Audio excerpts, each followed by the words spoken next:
Fala galerinha, todo mundo bem? Espero que vocês estejam se cuidando. Hoje a gente vai dar continuidade à nomenclatura de hidrocarbonetos. Nesse caso entramos, né, a partir de agora nos hidrocarbonetos de cadeia cíclica, beleza? Os hidrocarbonetos de cadeia fechada. Já vimos que na nomenclatura a gente, no mínimo, tem que apresentar três informações. O prefixo, que vai me dizer quantos carbonos, o infixo, que é o meio do nome, que vai me dizer o tipo de ligação entre os carbonos, e a terminaçãozinha que vai me dizer a qual função orgânica eu pertenço. Tá ok? Tratando-se de compostos de cadeia fechada, nós vamos, antes de tudo, ok, inserir o termo ciclo para dizer que a cadeia é, a partir de agora, uma cadeia carbônica fechada, beleza? E aí acrescentamos as demais regras, igual fizemos com os demais exemplos. Então, os ciclos que nós vamos trabalhar são exatamente esses quatro, tá bom? O ciclo mais simples, ele tem 3 carbonos, ele é chamado de ciclo propano, com 4 carbonos, o ciclo butano, ciclo pentano e ciclo hexano, tá ok? Quando eu escrevo ciclohexano, né, há a possibilidade desse Hzinho também ser omitido, tá bom? É como eu vou escrever de agora em diante. Então, essencialmente, são esses os 6 ciclos que nós vamos estudar dentro da nomenclatura, tá bom? E se tratando de compostos de cadeia fechada, vamos nomear compostos nos quais esses ciclos seriam para a gente as cadeias principais, tá legal? Então, vamos lá. Aqui, não é? Vocês estão percebendo que eu coloquei em cada um desses ciclos um único grupo ligante, uma única ramificação presente ali, né, na cadeia. Quando você encontrar um composto como esse, você não precisa em momento algum especificar a posição do grupo ligante. Por quê? Se você está numa estrutura cíclica, não é? A sua referência para começar a contar e numerar esse ciclo quando houver necessidade vai ser um grupo, vai ser uma insaturação, não é? Que se destaque em relação às outras posições. Então, como nós temos aqui só um único grupo ligado ao ciclo, nesse caso, aquele carbono no qual o grupinho está ligado é o carbono de número 1, e eu não preciso especificar isso, já está subentendido. E, portanto, nós precisamos aqui apenas colocar o nome do grupo seguido, não é? Do nome da cadeia principal, que é o meu ciclo. Ok? Então, nesse nosso primeiro compostozinho aqui, esse grupinho com 2 carbonos já apareceu muitas vezes. Esse é o grupo etil, não é verdade? Então, nós vamos chamar esse primeiro composto de etilciclobutano, tá ok? No segundo composto, esse grupinho ligante também já apareceu, não é? Eu tenho 3 carbonos e me ligo ao carbono central dos 3. E, portanto, esse é o grupinho isopropil. Nós vamos chamar esse grupinho, esse composto, portanto, de isopropil ciclohexano, ok? E no último, a gente tem esse único grupinho com um único carbono, ele é chamado de grupo metil, é o grupo mais comum e mais importante. Nós vamos chamar esse composto, né, de metilciclopentano. Tá ok? Então, se eu tiver só um grupinho, não tem mais nada a ser especificado, a não ser o nome, né, do grupo e da cadeia principal. Tá legal? Quando eu bato o olho nesse compostozinho de baixo, esse grupinho é um grupinho um pouco maior que os outros, não é? Ele é um pouquinho mais complexo, ele tem 4 carbonos, e esse grupinho é chamado de grupo isobutil. Ele está na tabelinha, não é, de grupos ligantes que apareceu para a gente quando nós começamos a trabalhar os hidrocarbonetos ramificados, tá bom? Então, esse compostozinho vai se chamar isobutil ciclohexano. Ok? Então é assim que nós nomeamos. O que é necessário para que eu possa nomear compostos como esses, nos quais eu encontro só um grupinho ligante? Primeiramente, claro, conhecer os grupos, não é? E aí a tabela desses grupos, ela serve como uma referência. Eu preciso voltar à tabela várias e várias vezes, e à medida, não é, que os exemplos se passarem, à medida que eu for treinando, eu vou guardando os grupinhos, não é, conforme necessário, tá bom? Alguns vão aparecer mais, outros, como o isobutil, vão aparecer bem menos, mas são grupos, não é, como os quaisquer outros, e podem, né, ser cobrados, tá bom? Agora, nós vamos aqui colocar 2 ou mais grupos ligantes presentes no ciclo. E a partir de agora, moçada, aí sim, eu preciso identificar a posição dos 2 ou mais grupos ali ligados ao anel, tá ok? Sempre eu vou atribuir aos grupinhos ligados os menores números possíveis. Então, o que me interessa, não é, ao numerar uma estrutura cíclica e depois, não é, usar esses números na nomenclatura, é usar sempre a sequência numérica mais baixa, Tá legal? Então, se eu atribuir ao grupinho da esquerda, por exemplo, o número 1, eu vou, não é, numerar no sentido que? Nesse sentido, ó, no sentido, não é, horário, para que o outro receba o número 2, tá? E vice-versa. Se eu atribuir, não é, a esse verdinho aqui, ó, ok?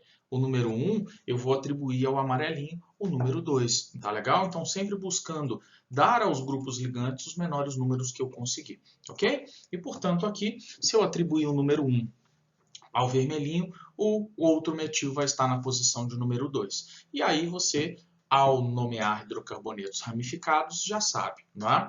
Você coloca os números das ramificações, o nome dessas ramificaçõezinhas e depois o nome da cadeia principal. Então, o nome desse composto aqui para a gente vai ser 1,2-dimetilciclohexano. Ok? Então, essencialmente, é isso que nós vamos fazer. Nada diferente está aparecendo para a gente, não é? Nesse compostozinho, não é? Se eu atribuir ao grupo metil aqui embaixo, ó, esse amarelinho, o número 1, não é? Eu vou numerar o meu ciclo de tal forma que o outro receba o menor número que eu conseguir. E eu percebo que, por qualquer um dos dois lados que eu numere, não é? Ali eu vou sempre obter para o outro o mesmo número. Então, se eu atribuir 1 para o amarelinho, eu vou perceber que o verdinho está na posição de número 4. Não é? Se eu atribuir 1 para o verdinho, eu vou perceber que o amarelinho vai estar na posição de número 4. Então, aqui eu tenho grupos diferentes, diferentemente lá do exemplo anterior. E aqui eu tenho grupos diferentes, e para qualquer um deles que eu atribuo o número 1, o outro vai receber o número 4. Então, eu preciso escolher um deles para que o 1 ele receba. E aí, se os números são idênticos, a gente usa o critério da ordem alfabética. Então, quem vem primeiro em ordem alfabética, se os números são iguais, vai receber o número mais baixo. E aqui a gente tem metil embaixo, etil em cima. Então, quem vai receber o número 1 vai ser o grupo etil para a gente. Tá legal? Então, o etil vai ser o 1 e o metil lá embaixo, portanto, vai ser o de número 4. Não se esquecendo que, ao citarmos grupos diferentes na nomenclatura, sempre citamos esses grupos em ordem alfabética, tá bom? Então, o nome desse composto vai ser 1-etil, 4-metil, ciclohexano, ok? Beleza. Aqui eu tenho, da mesma forma, dois grupinhos diferentes. O grupinho de cima é o grupo isopropil, ele já apareceu para a gente, e o grupo de baixo é o grupo etil. Entre etil e isopropil, quem vai receber o de número 1, claro, vai ser o etil por ordem alfabética, porque os números aqui seriam iguais, igual ao exemplo anterior. Então, nós vamos ter aqui 1 etil, 4 isopropil, ciclohexano. Beleza? Então, a regrinha que eu aplicar em um vai ser a mesma regra que eu vou aplicar em todos os outros. Aqui eu tenho dois grupinhos, metil em cima e isopropil, não é? Aqui à direita, e eu vou atribuir, nesse caso, por ordem alfabética, o número 1 ao isopropil. Então, nós vamos ter aqui 1 isopropil, 2 metil ciclopentano. Beleza? Então, essencialmente, é isso que nós vamos fazer quando eu tiver dois grupinhos, tá? Legal. Agora, percebam que eu estou já colocando, ligado a esse ciclo, 3 grupos, ok? Eu tenho os grupinhos aqui, ó, metil em verde, aqui, ó, metil em verde, e em laranjinha eu tenho o etil. Para qual desses grupos eu vou atribuir um número 1? Então, vamos por partes, ó. Se o verdinho receber o número 1, lá eu tenho dois grupos metil. Então, eu vou usar o número 1 para o primeiro grupo, o número 1 para o segundo grupo e depois eu usaria o número 3, ok? Se eu colocar o número 1 no etil, eu vou usar o 1 para o etil e, voltando, né, no sentido horário, eu daria aos outros grupos metil os números 3 e 3. Qual é a sequência numérica mais baixa? Não é? A primeira ou a segunda? A primeira. Então, eu usaria, se eu colocar o 1 no metil, eu usaria aqui 2 vezes o número 1. Tá legal? Então, nós vamos atribuir aqui, nesse caso, ao grupinho, né, metil, a posição de número 1, para que a sequência numérica, né, no meu composto seja mais baixa possível. Então, percebam que o 1 ficou no metil. ok? Então, o nome desse composto vai ser, em ordem alfabética, a citação. 3-etil, 1,1-dimetil, ciclohexano. Fechado? Então, muito atento em relação a isso. Agora, nesse próximo exemplo, todas as posições que eu pegar são exatamente equivalentes. O que eu quero dizer? Aqui, ó, se eu colocar o número 1 nessa vermelhinha, esta, por exemplo, seria de número 3, a outra seria de número 5, certo? Numerando nesse sentido horário. Se eu pegar, não é, a amarelinha aqui como de número 1, não é, e for no anti-horário, essa é o número 3, essa seria o número 5. Então, vocês estão percebendo que, independentemente de quem for o meu 1, independentemente em qual sentido eu começo a numeração, eu percebo que os números seriam os mesmos. Eu usaria 1, 3 e 5, não é? Então, se os números são os mesmos, já vimos agora, não é? Qual é o critério que eu vou usar para dar o número 1 ao meu grupo? Ordem alfabética. Então, nós temos aqui, não é? O grupinho etil em laranja, eu tenho o grupinho metil em verde e eu tenho aqui em vermelho o grupinho propil, não é? É o grupinho com 3 carbonos e eu me ligo ao carbono da ponta desses 3. Então, entre etil, metil e propil, quem vai receber o número 1, com certeza, vai ser o grupo etil, beleza? E aí, ou eu giro para o metil ou eu giro para o propil. Em ordem alfabética, o metil vai receber o número mais baixo. Então, eu vou numerar, na verdade, aqui, nesse sentido. Ó. A partir do 1, eu vou para o grupo metil. De tal forma que o nome aqui vai ser 1-etil, 3-metil, 5-propil, ciclohexano. Ok? A lógica é exatamente essa. No próximo, eu tenho 3 grupinhos. Que grupinhos são esses? Não é? Aqui eu tenho, em laranja, 2 grupos etil. E aqui embaixo, não é? Em azulzinho, eu tenho um grupo chamado de grupo terbutil. Tércio, terque ou terbutil, né? Ou T-butil. O que eu estou dizendo a partir dessa nomenclatura é que eu tenho 4 carbonos, mas estou me ligando ao carbono terciário, ok? Que é exatamente esse carboninho aqui, ó, ligado diretamente ao anel, tá bom? Então esse é o grupinho terbutil.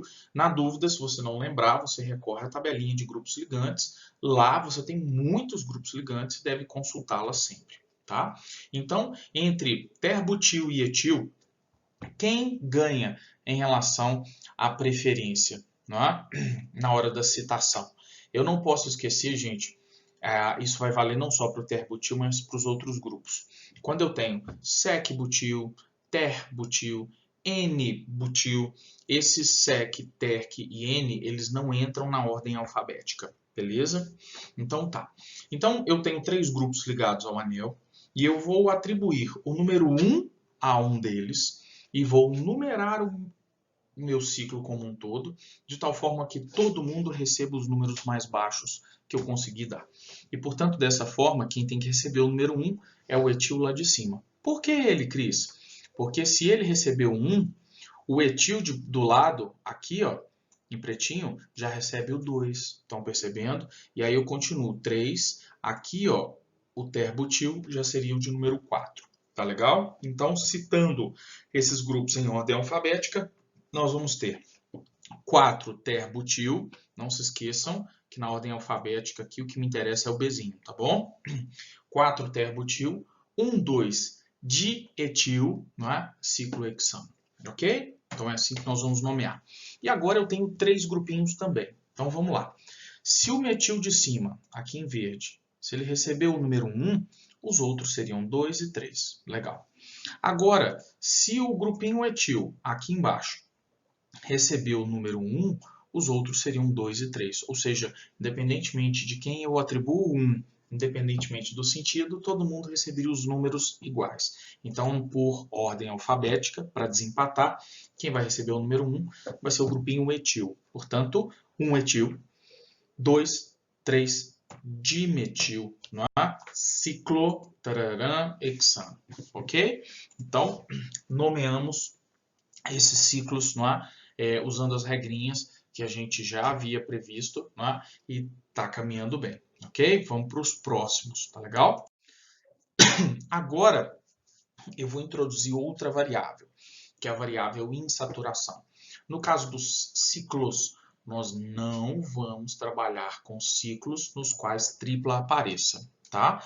Podem esquecer. Só dupla pra gente, ok? E se eu tiver mais de uma dupla, nunca duas duplas no mesmo carbono, tornando-o um carbono sp, tá ok? Por quê, Cris? Porque triplas ou duas duplas no mesmo carbono fariam com que esse carbono tivesse uma geometria linear. E todo mundo concorda que uma linha dentro de um ciclo, ela não vai se encaixar em termos de ângulo, né, de forma muito adequada, tá bom? Então esses ciclos pra gente não existem, tá bom?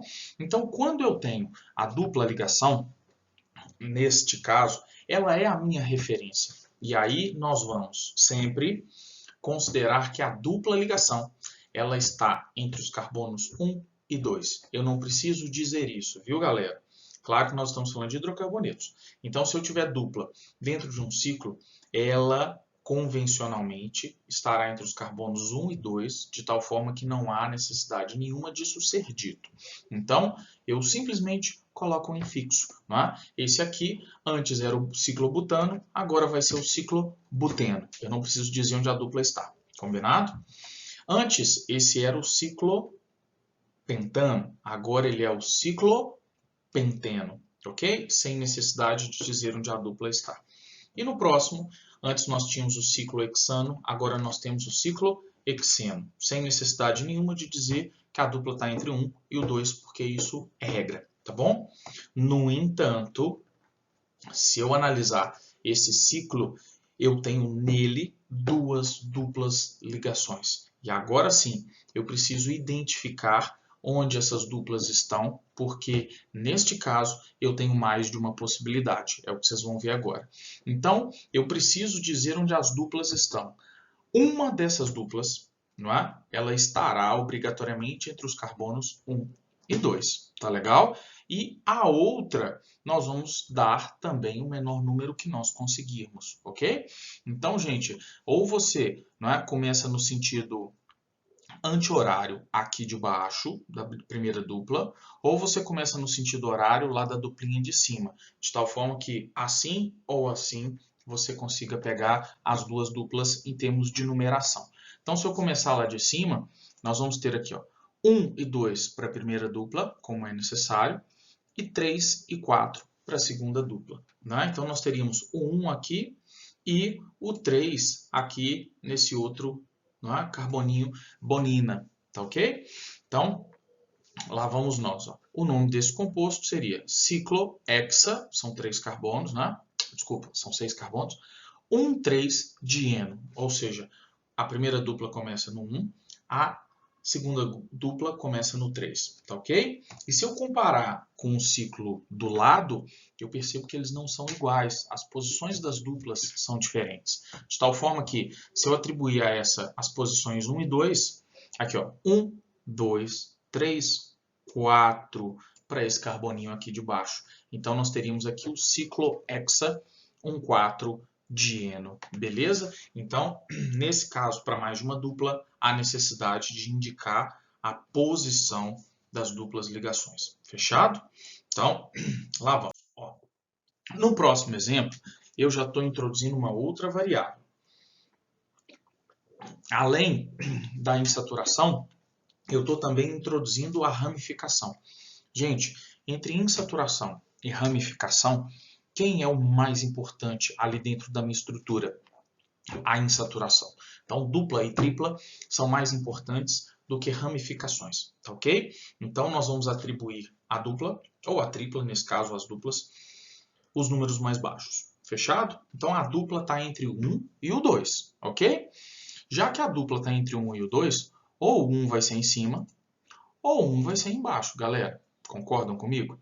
E já que a dupla vai estar entre o 1 e o 2, eu vou dar o número 1 também ao carbono onde o metil está, beleza? Então, nós vamos ter aqui o 1-metil ciclopenteno, tá ok? Para o metil eu preciso dizer onde ele está, mas para a dupla eu sei que ela está entre o 1 e o 2, fechado? No próximo, aqui para qualquer um desses dois carboninhos da dupla, não é? Se aqui for o 1 à direita, o 2 está à minha esquerda. Se o 1 for à esquerda, o 2 está à direita, beleza? Então, se eu coloquei o 1 ali ó, na esquerda, carbono 1, carbono 2, carbono 3, o metil estaria no carbono de número 4, tá? Então, porque a dupla tem que estar entre o 1 e o 2. Então, 4-metil ciclopenteno, ok? É assim que a gente vai fazer. Agora, também o mesmo esquema do primeiro exemplo. A dupla está entre o 1 e o 2, e já que eu tenho uma ramificação no carbono da dupla, vamos dar para ela também a posição de número 1, tá bom? Então, esse aí vai ser o 1. Que grupo é esse? Eu esqueci. Com 3 carbonos ligados ao carbono do meio, grupinho isopropil. Então, aqui eu tenho o 1 isopropil ciclohexeno. Fechado?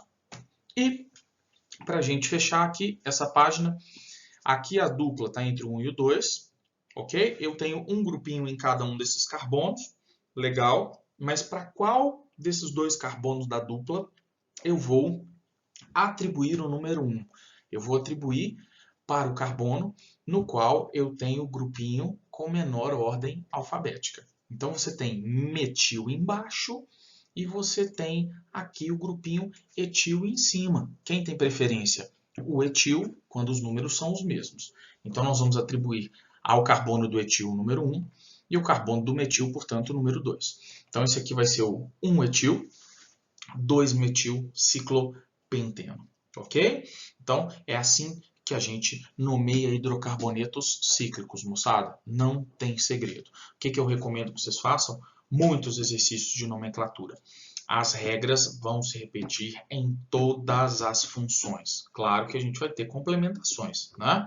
Mas façam muitos exercícios. Não muitos de uma vez, mas façam com frequência. Tá ok? É melhor você fazer 10 vezes 3 exercícios do que fazer 30 num dia só. Porque você precisa guardar, fixar as regras. Então, um treinamento prolongado vai te ajudar nesse ponto. Tá bom? Então, aqui, não é? Mesmo esquema. A dupla está entre o 1 e o 2, ok? E já que eu tenho nos carbonos da dupla, um deles ali, uma ramificação, é nele que eu vou colocar o meu número 1, tá bom? Então, 1 para ele, 2 para o outro carboninho da dupla, e aí no carbono de número 3 eu vou ter um metil, ok? E vou ter um grupinho metil também. Então, nós vamos aqui nomear esse composto, citando em ordem alfabética. 3-etil, 1,3 dimetil ciclohexeno. Percebam que eu tenho um metil aqui e um metilzinho aqui também em verde. Tá legal? Então, as regras são essas, gente. Os exemplos vão se tornando cada vez mais complexos, maiores, mais ramificações, né, variadas, mas a regra não muda. Ah lá, mesmo esquema. Nos carboninhos da dupla, né, em um deles eu tenho uma ramificação. Então é lá que eu vou inserir o meu número 1, tá bom? E ali naquele carbono 1 eu tenho o grupo etil e no carbono 3 aqui embaixo ó, eu tenho o grupo metil. Então nós vamos ter aqui 1-metil, 3-metil, ciclohexeno. Fechado? Para uma dupla, não precisa dizer a posição, hein?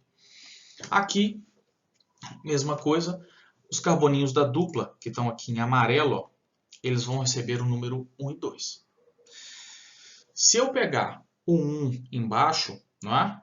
2, 3, 4, eu estou ajudando o etil.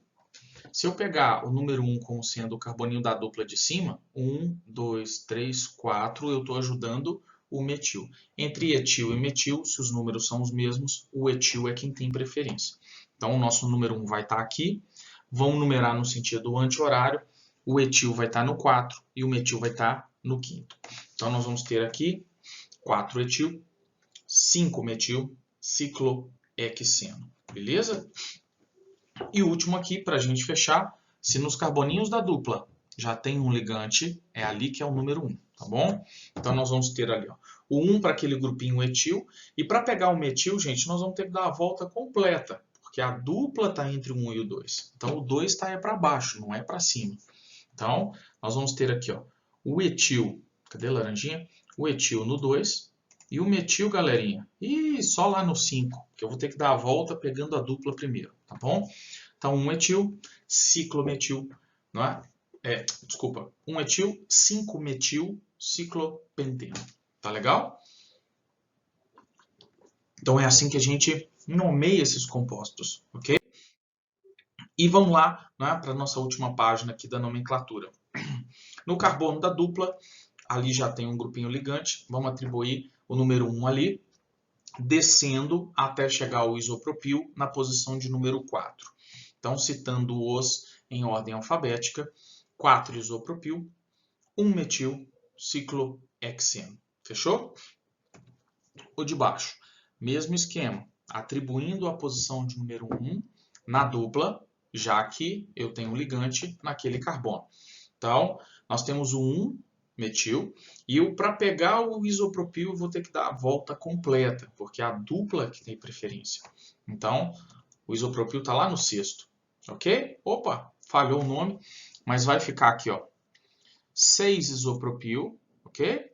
6 isopropil, 1 metil, ciclohexeno, fechado? E aqui, no penúltimo, mesmo esqueminha lá. Número 1, onde na dupla eu já tenho o grupo ligante, e eu vou atribuir ao outro a posição de número 3, porque esse aqui é 1, o 2 está à esquerda, o 3 está embaixo. Então, 1,3 de metil, ciclobuteno, ok? E, por último, o número 1 no carboninho da dupla, onde já tem o ligante, aquele grupinho é o grupinho etil, então carbono 1, 2, 3, 4, no quinto o metil está ligado. Então ali eu tenho 1 etil, 5 metil, ciclohexeno, beleza? Então é isso, galerinha. Para nomear hidrocarbonetos cíclicos, essas são as regras que vocês têm que saber. Treinem bastante, façam muitos exercícios para que tudo dê certo. E o que vocês precisarem, eu vou estar à disposição de vocês sempre, beleza? Então, grande abraço, bons estudos, até a próxima aulinha. Valeu!